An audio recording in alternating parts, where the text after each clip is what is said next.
কি পড়লাম না পড়লাম এখন বুঝি না কিছু, আল্লাহই জানে, আল্লাহ কবুল করবেন কি করেন।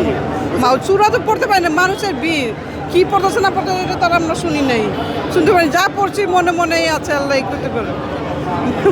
আল্লাহ মাফ করুক, আল্লাহ আমরা কিভাবে না পড়লাম নামাজ। রাস্তায় পড়েছে। হ্যাঁ সবাই তো রাস্তা পড়লাম নামাজ, ভিতরেই তো ঢুকতে দেয়নি।